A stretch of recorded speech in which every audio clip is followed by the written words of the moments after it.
Cek cek cek cek cek cek. Halo sobat Nime, gas lagi dah Shenlang. Dan seperti biasa juga yang mau ngasih gua kopi bisa banget baca di deskripsi. Dan yang ngasih apapun itu bisa banget di deskripsi. Waduh. Ya udah kita gaskan dulu dah Shenlang ya. Langsung aja kita gaskan. Mereview sedikit dari part sebelumnya. Saat ini keluarga Xiu mereka telah mendapatkan balasan ketika mereka berani-beraninya mengusik Shenlang di mana mereka kehilangan workshop. Dan tentunya hal itu membuat keluarga Xiu benar-benar tertekan. Tapi ketika keluarga Xiu ingin bangkit, tentunya mereka juga bisa meminjam workshop milik keluarga Lin. Tapi mereka tetap membutuhkan sumber daya, yaitu bahan baku untuk dapat membuat kain sutra. Tapi tentunya mereka hanya bisa membeli itu semua dari Shenlang. Sedangkan di sisi lainnya, di waktu yang sama saat ini Zhang Jin dia sedang melakukan sebuah misi yang telah diberikan oleh bapaknya untuk mengumpulkan beberapa dukungan untuk segera menjatuhkan keluarga Jin. Dan kali ini Zhang Jin dia pun pergi menuju tempat yang dikuasai oleh Marquez Zenbais dan juga keluarga Jin Hai untuk mendapatkan dukungan menjatuhkan keluarga Jin. Sedangkan di sisi lainnya saat ini Lin Zhao dia pun mendapatkan sebuah nasihat dari orang tua ini, tetua dari keluarga untuk kembali mendapatkan kepercayaan dari patriark keluarga Hu. Dan hal itu pun ternyata benar berkat dukungan dan juga bantuan yang diberikan oleh orang tua itu. Pada akhirnya Lin Zhao dia pun kembali mendapatkan kepercayaan dari mertuanya. Bahkan saat ini Lin Zhao dia juga kembali mendapatkan posisi yang jauh lebih tinggi daripada yang sebelumnya. Dan dia mendapatkan sebuah dukungan penuh dari mertuanya. Dan jika saja Lin Zhao ingin membuat masalah dengan keluarga Jin, lakukan saja, jangan takut, rausah mundur, rausah maju. Ucap dari orang tua ini yang akan mendukung penuh menantunya, karena menantunya juga ingin menghancurkan keluarga Jin. Dan untuk Lin Zhao ketika dia mendapatkan dukungan penuh, tentunya dia semakin semena-mena. Bahkan saat ini ketika dia mendapatkan sebuah laporan dari bawahannya kalau ada beberapa orang yang berasal dari kota Shiwanu mencoba untuk melewati perbatasan, tangkap dan juga langsung hukum. Bahkan saat ini ketika seorang penjaga milik pasukan keluarga Jin juga sedang melintas, tangkap dan juga hukum. Ucap dari Shi Tengil ini yang memang ingin cari masalah dengan keluarga Jin. Sedangkan di sisi lainnya untuk keluarga Jin sendiri, saat ini Shenlang ternyata dia sedang santuy-santuy dan dia menikmati hidup dengan cara melukis wanita. Dan yang dia lukis ternyata adalah Luo Bing. Dan untuk Luo Bing hasil lukisannya mantap duhai. Tapi ketika Shenlang dan juga Luo Bing sedang bermain bersama, ada seorang penjaga yang melaporkan kalau saat ini nona dari keluarga Xiu datang ingin menemui Shenlang, yang membuat Shenlang dia pun tahu kalau sepertinya akhirnya si Tengil itu datang. Ucap dari Shenlang.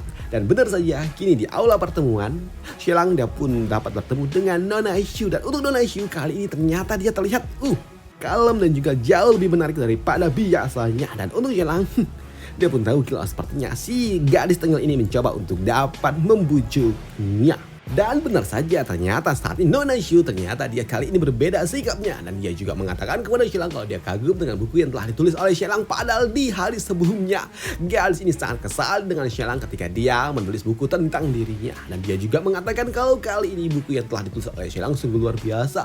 Puisi-puisi yang ada di dalamnya sungguh sangat indah dan juga bla bla bla, banyak sekali mau kalimah yang dia ucapkan hingga membuat Shenlang nggak peduli dengan apa yang diucapkan oleh gadis itu. Tapi melihat Shenlang yang sepertinya cuek membuat Nona Xiu dia pun bertanya kepada Shenlang kenapa. Dan dia juga meminta kepada Shenlang untuk memaafkan keluarganya dan juga berhentilah menghukum keluarga Xiu. Ucap dari gadis ini. Tapi untuk Shenlang nggak peduli dengan apa yang diucapkan oleh gadis itu. Dan dia meminta kepada gadis ini untuk duduk dan katakan apa yang dia inginkan. Dan di sini Shenlang dia juga tahu kalau gadis ini pasti ingin melakukan sebuah negosiasi. Dan itu membuatnya berujar, katakan apa yang kau inginkan. Ucap dari Shenlang yang gak mau basa-basi. Dan untuk gadis ini dia pun mengatakan kalau dia akan membeli ulat sutra, kepompong ulat sutra sebanyak 3 juta kati yang dimiliki oleh para petani yang ada di wilayah ini. Dan dia juga akan membeli dengan harga 1,5 kali lipat lebih mahal daripada biasanya. Ucap dari gadis itu. Tapi untuk Shenlang dia gak mau, dimana dia meminta untuk membayar 3 kali lipat. Ucap dari Shenlang yang membuat gadis ini dia pun shock ketika Shenlang memberikan harga 3 kali lipat. Dan itu membuat gadis ini dia pun tahu jika saja dia harus membeli dengan harga 3 kali lipat maka keluarga Xiu bakal bangkrut dong. Dan itu membuat gadis ini mencoba untuk melakukan sebuah negosiasi. Dan dia juga mengatakan kalau ini adalah sebuah win-win solution di mana keluarga Xiu akan untung, petani untung dan juga keluarga Jin juga tentunya akan untung jika mereka membeli harga 1,5 lipat, 1,5 kali lipat dari harga normal, ucap dari Nona Shu. Tapi untuk Shelang nggak peduli dengan itu semua. Dia tetap akan menjual dengan harga 3 kali lipat dari harga normal, ucap dari Shelang. Dimana Shelang dia juga mengatakan kalau mereka nggak mau beli, kalau keluarga Shu nggak mau beli, masih banyak orang lain yang akan beli. Bahkan jika tidak ada yang mau beli, kami bisa membuat kain sutra kami sendiri, ucap dari Shelang yang membuat Nona Shu dia pun bertanya, emangnya Shelang punya workshop dan juga tenaga kerjanya dan juga para ahli, ucap dari Nona Shu. Dan untuk Shelang nggak peduli dengan itu semua. Kalau workshop ya udah tinggal bangun aja. Dan untuk para pekerja, tenang, itu semua gampang. Tinggal tunggu aja keluarga Shu, kalian nggak memiliki workshop dan kalian nggak memiliki bahan baku. Dan itu akan membuat para pekerja kalian nganggur. Dan ketika mereka nggak mendapatkan pekerjaan, mereka akan bekerja untuk kami, ucap dari Shelang yang membuat Nona Shu dia pun shock ketika Shelang benar-benar akan menghancurkan bisnis yang dimiliki oleh keluarga Shu. Dan itu membuat Nona Shu dia pun mengatakan kalau Shelang ini terlalu berlebihan. Tapi untuk Shelang nggak peduli dengan itu semua. Hei, jika saja kau ada di posisiku, apakah kau akan melepaskanku, ucap dari Shelang. Mendengar apa yang diucapkan oleh Shelang yang sepertinya memang nggak mau damai, membuat Nona Shu dia pun mengatakan kalau keluarga Jin saat ini kondisinya ada di ujung tanduk. Dan aku juga berjanji kepada dirimu, jika kau mau membantu kami, aku akan menjamin keluargamu dan juga saudaramu akan tetap aman, ucap dari Nona Shu. Tapi untuk Shelang nggak peduli dengan itu semua. Dan dia juga mengatakan kalau nggak mau udah pergi aja. Mendengar apa yang diucapkan oleh Shelang yang keras, membuat Nona Shu dia pun mengatakan kalau dia akan beli dengan harga 2 kali lipat. Dan untuk Shelang enggak, 3 kali lipat. Jika mau 3 kali lipat beli, jika enggak udah pergi aja, aku masih punya urusan lain, ucap dari Shelang yang membuat Nona Shu ya benar-benar kesal dengan Shelang. Karena jika dia membeli 3 kali lipat, tentunya itu akan membuat keluarga Shu mereka harus menghabiskan semua tabungan uang yang mereka miliki. Bahkan itu tidak cukup, hingga mereka harus memaksa meminjam uang dari bankir.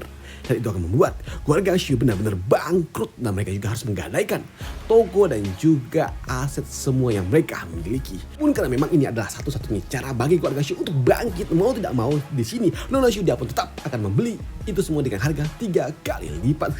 Shelang, lihat aja kau, ucap dari Nona Shu.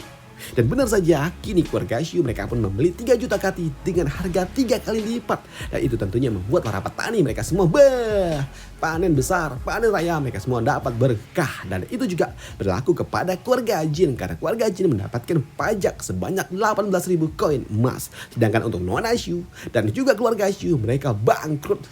Mereka habis semua uang mereka habis. Dan kan di sisi lainnya untuk Lin Zhao, saat ini dia pun kembali membuat sebuah kerusuhan di mana dia akan menyerang siapapun yang berasal dari istana Xuanwu, di mana dia akan menyerang siapapun yang berasal dari keluarga Jin. Dan pemberontakan dan juga kerusuhan yang telah dia buat selalu saja dapat diredam oleh Mulan. Karena memang tujuan dari si Tenggel ini adalah membuat kekacauan, dan dia juga bersumpah keluarga Jin benar-benar akan hancur dan dia akan mendapatkan Mulan dan akan dibuang ke rumah nakal. Dan akan menjadikan Mulan sebagai wanita penghibur. Dan untuk Shelang, dia akan dihukum habis-habisan, ucap dari si Tenggel ini di dalam hati. Namun si Tenggel ini yang memang udah terkontaminasi dengan virus rabies, ketika dia diberikan air minum oleh pasukannya, dia menolaknya dan dia anti sama air, yang artinya virus rabiesnya udah ada di ubun-ubun. Waduh. Dan setelahnya kini kita juga diperlihatkan siapa aja yang menjadi musuh bagi keluarga Jin. Dan ternyata kali ini ada satu bangsawan besar lainnya lagi yang ternyata mengincar keluarga Jin juga. Dan itu adalah keluarga Su. Dimana padahal keluarga Shu adalah keluarga bangsawan yang sama seperti keluarga Jin. Bangsawan tua, tapi mereka dipimpin oleh seseorang yang merupakan Sunan yang dikenal sebagai Marquez Zhen Yuan. Dan selayaknya sebagai seorang bangsawan tua, tentunya dia memiliki ribuan wilayah dan juga dia memiliki ribuan pasukan, dan dia juga memiliki sebuah hubungan. Ternyata dia masih satu family dengan Su Peipei yang merupakan istri dari patriark keluarga Jin. Mereka ternyata adalah saudara jauh, dan itulah yang membuat keluarga Jin mereka sangat panik dan juga kaget ketika mereka mendapatkan kabar kalau ternyata keluarga Shu mereka malah justru mendukung kebijakan baru yang dimiliki oleh kaisar. Mereka seolah-olah menyerahkan seluruh pasukan dan juga wilayah mereka kepada kaisar. Tapi nyatanya apa yang dilakukan oleh keluarga Shu berhasil membuat hati kaisar bergejolak, hingga membuat kaisar pun mengundang orang tua itu mendapatkan jabatan baru, yaitu sebagai jenderal. jenderal perbatasan dan akan menjadi pemimpin dan juga pengawas-pengawal para junior milik putra mahkota. Dan dia adalah orang yang kini mendapatkan wilayah dan juga pasukan, tapi dia ada di pihak dari kaisar dan tentunya akan berselisih dengan para bangsawan tua lainnya termasuk keluarga Jin. Ya, kita cuma diperkenalkan aja kalau ternyata keluarga Asus juga musuh dari keluarga Jin, walaupun mereka masih bersaudara. Dan kan di sisi lainnya kita kembali dilihatkan kalau ternyata saat ini Pak Tua Zhang Choi dia sedang melakukan sebuah diskusi dengan seorang pejabat. Dan kali ini ternyata pejabatnya adalah seorang Marquez, dan itu adalah Marquez Jinbe. Dan ternyata Marquez Jinbe awalnya dia adalah orang yang netral, tidak mendukung kebijakan baru kaisar dan juga tidak mendukung para bangsawan tua lainnya. Tapi berkat orang tua yaitu Pak Tua Zhang Choi, di sini Marquez Jinbe pada akhirnya dia mendukung pihak kaisar dan juga berada di pihak dari Zhang Choi untuk dapat menyingkirkan keluarga Jin ketika mereka mendapatkan sebuah jaminan di mana putra-putra dari orang tua ini akan bekerja di bawah pemerintahan kaisar, di mana dia akan mendapatkan sebuah promosi jabatan yang cukup tinggi hingga membuat Marquez Jinbe pada akhirnya dia mendukung kebijakan baru dari kaisar, di mana Marquez Jinbe dia mendapatkan tugas dari Zhang Choi untuk mengirim pasukan menjaga di area perbatasan dengan kerajaan Lu. Karena ketika keluarga Jin benar-benar hancur, mereka takut jika patria keluarga Jin mereka akan kabur ke wilayah milik kerajaan Lu. Jadi di sini Marquez Jinbe dia pun mendapatkan tugas untuk menjaga area perbatasan agar keluarga Jin tidak melarikan diri. Dan tentunya Marquez Jinbe dia menerima itu semua karena ini semua ada hubungannya dengan putra-putranya yang akan mendapatkan promosi jabatan di kekaisaran. Dan setelahnya beberapa hari kemudian ternyata Pak Tua Zhang Choi tidak cuma menemui Marquez Jinbe saja, tapi dia juga meminta dukungan dari seorang banker, di mana kali ini mereka pun sempat mengadakan sebuah pertemuan di mana Pak Tua Zhang Choi dia pun juga sempat bertanya kepada seorang banker kenapa banker ini kali ini mulai mendukung kebijakan baru dari kaisar, padahal sebelumnya banker mereka memiliki hubungan yang sangat baik dengan para bangsawan tua. Tapi untuk para bankir mereka nggak peduli dengan siapa yang harus mereka dukung, karena sejatinya yang mereka butuhkan hanyalah uang, ujar dari para bankir. Apalagi saat ini bankir mereka juga mengatakan kalau saat ini keluarga Jin mereka juga sudah tertekan, dan jika saja keluarga Jin tidak bisa mendapatkan Pulau Jinhai, maka itu akan menjadi sebuah kesimpulan dan juga keuntungan bagi para bankir untuk mendapatkan Pulau Wang Yan yang dimiliki oleh keluarga Jin. Dan dengan begitu maka mereka akan untung besar, ucap dari si bankir tua ini. Karena untuk Pulau Wakian sendiri adalah pulau yang akan menghasilkan 60% pendapatan bagi keluarga Jin, pulau penghasil garam terbaik yang ada di kekaisaran ini, dan tentunya mereka mengincar pulau yang dimiliki oleh keluarga Jin itu. Namun ketika pembicaraan sedang berlangsung, sini Zhang Jin dia pun datang melaporkan kepada bapaknya tentang apa yang telah terjadi kepada keluarga Xiu. Kalau saat ini keluarga Xiu workshop mereka miliki telah terbakar hebat, dan itu membuat mereka kehilangan dana darurat, ucap dari Zhang Jin yang membuat sini banker ini dia pun tahu kalau keluarga Zhang mereka hanya membutuhkan keluarga Xiu sebagai dana daruratnya saja, dan ketika keluarga Xiu tidak lagi memiliki uang, tentunya tidak ada lagi gunanya keluarga Xiu bagi keluarga Zhang, hingga membuat orang ini dia pun menawarkan adiknya untuk menikah dengan tuan muda keluarga Zhang. Karena memang banker ini juga membutuhkan dukungan dari seorang bangsawan besar, tapi sini untuk Zhang Jin dia pun menolak tawaran itu. Dan kini Zhang Jin dan juga Zhang Choi mereka pun pergi bersama, dan di sini orang tua ini dia pun bertanya apakah putranya menyukai gadis itu, dan hal itu pun dibenarkan oleh bocah tengil itu. Dan karena putranya memang menyukai Nona Xiu, di sini Zhang Choi dia pun memberikan sebuah kesempatan untuk keluarga Xiu untuk dapat bangkit kembali walaupun saat ini mereka sudah hancur. Namun di sini Pak Tua Zhang Choi dia juga tahu kalau keluarga Xiu tidak bisa bangkit lagi, maka keluarga Xiu tidak lagi berguna untuk mereka, dan aku bisa aja menghancurkan mereka, tapi aku tidak ingin bersikap kejam, ujar dari orang tua ini. Dan membicarakan keluarga Xiu di sini, Pak Tua ini dia juga bertanya kepada putranya, apakah putranya ini siapa yang lebih kuat di antara dia dan juga Mulan. Dan untuk Zhang Jin dia pun mengatakan kalau kekuatan yang dia miliki kurang lebih yang samalah dengan Mulan. Dan itu membuat orang tua ini dia meminta kepada putranya untuk latih tanding dengan Tang Yan yang merupakan putra dari keluarga Jinhai yang akan berselisih dengan keluarga Jin dalam hal memperebutkan Pulau Jinhai, dan melihat siapa yang lebih kuat di antara mereka berdua. Dan tujuan orang tua ini untuk melihat latih tanding antara putranya dan juga Tang Yan adalah ingin melihat apakah Mulan memiliki sebuah kualifikasi untuk dapat menghadapi Tang Yan di dalam perebutan Pulau Jinhai di masa depan. Dan karena pengaruh yang dilakukan oleh keluarga Zhang di sini, keluarga Jin mereka benar-benar tertekan karena para bangsawan lainnya mulai mengincar untuk dapat mendapatkan semua sumber daya yang dimiliki oleh keluarga Jin, hingga membuat keluarga Jin kini harus menghadapi berbagai macam bangsawan besar yang akan mengincar mereka. Dan di sisi lain untuk Shenlang, ya elah dia malah santuy-santuy di mana dia saat ini sedang melukis, dan kali ini yang dia lukis adalah Nona Mulan. Dan kenapa Nona Mulan dilukis? Karena ternyata Nona Mulan dia cemburu ketika dia melihat lukisan dari Nona Luo Bing yang sungguh sangat cantik hingga membuat dirinya ingin dilukis juga oleh Shenlang. Dan ketika Nona Mulan sedang dilukis oleh Shenlang, lagi-lagi seorang pengawal datang yang membuat Shenlang ayolah ganggu aja.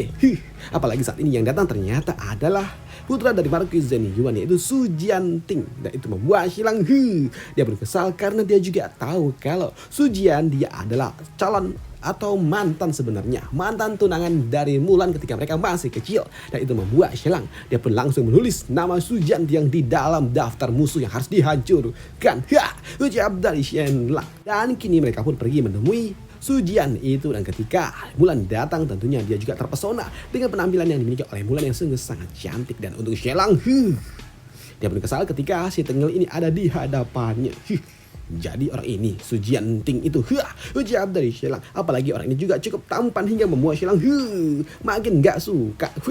Di dalam pertemuan ini di sini Su Peipei si permaisuri dia pun tahu kalau saat ini pasti mereka datang bukan cuma untuk kunjungan dan bertanya apa tujuannya datang ke tempat ini. Dan untuk si tengil Su Jian dia mengatakan kalau saat ini neneknya sudah lama tidak bertemu dengan Su Peipei dan juga Mulan. Jadi neneknya pun meminta kepada permaisuri dan juga Mulan untuk datang ke kediaman mereka berserta dengan Shenlang.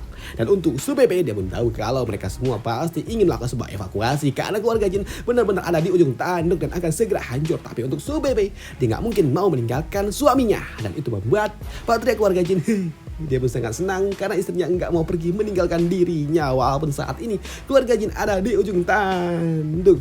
Dan di sini untuk Su Jian dia juga tahu kalau Mulan adalah ahli seni bela diri, dan itu membuat dirinya ingin berlatih tanding bersama dengan Mulan. Dan untuk Mulan dia tidak membenarkan dan tidak menyetujuinya begitu saja. Dia membutuhkan persetujuan dari Shenlang, dan untuk Shenlang dia tahu kalau tujuan dia datang ke tempat ini hanya ingin menguji kemampuan yang dimiliki oleh Mulan. Dan Shenlang dia pun mengizinkan Mulan untuk berlatih dengan orang tengil itu. Dan benar saja kini di halaman belakang Mulan dan juga Su Jian mereka pun berlatih bersama, dan dengan kemampuan analisa yang dimiliki oleh Shenlang. Di sini Shenlang dia juga tahu kalau kemampuan yang dimiliki oleh Mulan telah jauh meningkat. Tapi dengan kemampuan yang dimiliki oleh Mulan untuk saat ini dia belum bisa menjadi tandingan dari Su Jian itu. Dan hal itu pun ternyata benar. Saat ini Mulan dia dapat ditekan. Dan di sini untuk Su Jian dia juga mengatakan kalau kemampuan yang dimiliki oleh Mulan cukup hebat, tapi aku telah mencoba menangkis serangan yang dimiliki oleh Tang Yan sebanyak 10 kali dan aku kalah telak. Dan apa yang diucapkan oleh Su Jian ternyata itu adalah sebuah peringatan kalau Tang Yan akan menghadapi Mulan di dalam perebutan pulau Jinhai. Dan dengan kemampuan yang dimiliki oleh Mulan saat ini aja nggak bisa mengalahkan dirinya, apalagi mengalahkan Tang Yan. Dan setelah memastikan kemampuan yang dimiliki oleh Mulan yang nggak berguna, membuat si tengil ini dia pun memutuskan untuk kembali pulang. Dan itu membuat Su Peipei dia pun tahu kalau keluarga Jin memang nggak bisa diselamatkan lagi, ucap dari Su Peipei di dalam hati. Dan untuk Mulan dia juga tahu kalau saat ini dia tidak cukup kuat untuk dapat menghadapi orang itu. Dan di sini Mulan dia juga tahu kalau mereka pasti akan kalah. Dan itu membuat Shenlang dia pun mengatakan, tenang, jangan khawatir, aku jamin kau akan mengalahkan Tang Yan. Tenanglah dan yakinlah kalau kita pasti akan mendapatkan pulau Jinsan. Dan aku akan membuat sebuah rencana untuk dapat melakukannya. Dan aku akan membuatmu menjadi jauh lebih kuat daripada siapapun yang ada di dunia ini. Yang dari Shenlang yang membuat Nona Mulan tentunya dia pun sungguh sangat senang. Hei, benarkah? Ya. Apakah kau tidak percaya dengan diriku? Ucap dari Shenlang. Dan untuk Nona Mulan dia pun percaya dengan Shenlang karena apa yang diucapkan oleh Shenlang semuanya betul dan juga benar. Betul sama benar apa bedanya cuy? Tapi di sini untuk Shenlang dan juga tentunya memiliki sebuah syarat kepada Mulan agar dia mau melatih Mulan. Dan syaratnya adalah membiarkan kamar mandi Mulan terbuka agar dia bisa ngintip. Ucap dari Shenlang yang membuat Mulan dia pun tentunya kesal kalau ternyata Shenlang pikirannya dangkal. Ucap dari Nona Mulan. Dan latihan apa yang akan diberikan oleh Shenlang kepada Nona Mulan akan kita bahas di part lanjutannya aja. Oke, dan sampai jumpa di part lanjutannya. Bye, thank you.